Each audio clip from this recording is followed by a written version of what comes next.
All right, you guys, today I am going over what our math picks for the 2026 to 2027 school year is going to be. This is a collaboration hosted by myself and Devine from Calm in the Chaos Homeschool. I'm going to go ahead and link the playlist down below in the description bar, so make sure you go and check out all of the mama's wonderful math picks for this year.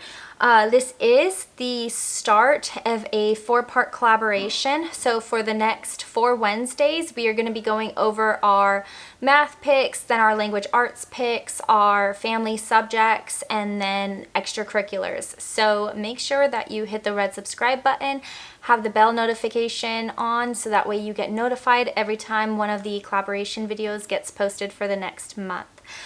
So jumping in, next year I am going to have an 8th grader, a 4th grader, and a kindergartner.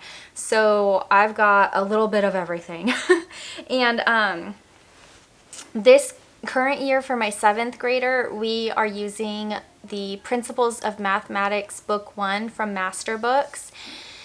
And it's not bad. There's a lot of things that I like about it. I just don't think I like his attitude towards it. So, and then there's just some things that he struggles with because they don't explain it in the way that it just kind of clicks in his mind. So I end up spending a lot of time sitting down with him and going over the concepts and teaching him that way, which isn't bad. It's really the only subject that he needs a little extra help in. So, I mean, in that aspect, it's actually really great. But sometimes, you know, it would just be nice to have a curriculum that does a really great job of teaching where I can just come in and fine-tune some things that he needs clarification on, or, you know, just help him just a little bit, but it feels like I need to help him with the entire assignment, every assignment. And with having, you know, my current 3rd grader, my preschooler, and then a feral 2-year-old running around, that's just, sometimes it's just not always easy to sit down and designate that time. So I've done a lot of thinking about what I wanted to do for him. My overall goal for high school is that I would start him on Denison math, but I didn't want to start him too early because I didn't want him to get into like such a high math that he's not going to need. You know, he's still unsure of what he would like to do as he enters adulthood. So if he's not going to need, you know, to be really strong in math and have a really high level of understanding in, you know, high levels of math, then I don't want to put all of our focus on there because I don't want to overwhelm him towards the end of high school. And so I decided that I would just bite the bullet and that we would start him on Denison's pre-algebra for next year. So that's what we're going to be using. And then we'll basically continue with Denison. And if it starts getting to the point where, you know, it's just like, you know, he doesn't need calculus or whatever one of his final maths would be, then I might just switch him over to like a consumer math or financial literacy type of math curriculum. I think that that's probably the best avenue for where we're currently at with math. I've heard from many people how amazing Denison is. I really like how it is video based and he takes you step by step through the problems, and so I'm thinking that that might be what we need and just help him a little bit more. And I'm hoping, because he's not the kind of kid who just, he loves watching the IW videos, but when it comes to any kind of math video I've ever shown him, he's like, no. So I'm really hoping that Denison will be good. So yeah, we are going to be using pre-algebra for my next year 8th grader. As far as my 4th grader, I have my list down here, so if you see me looking down, that's why.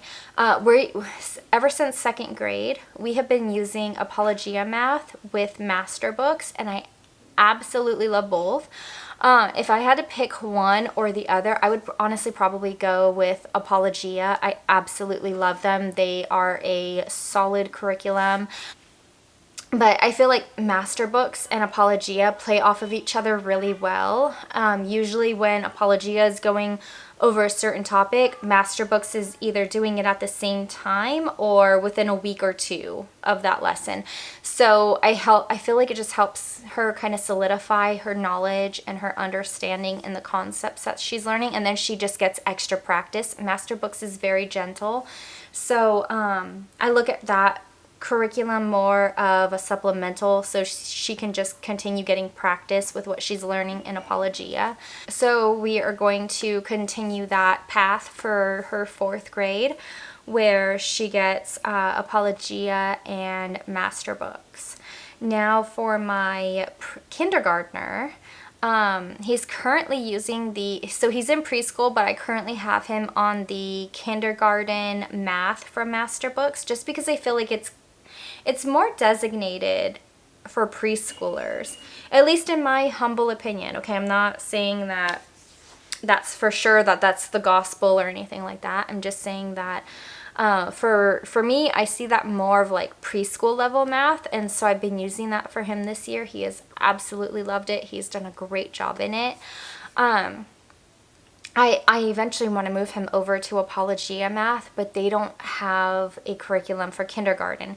So I'm thinking about continuing master books math for him next year. And then when he gets to 1st grade, I'll switch him over to Apologia. The only other curriculum that I might consider for him is the Good and the Beautiful, just because it has the math box and he likes doing things hands-on, and I think he would love doing like the little car activities and things like that.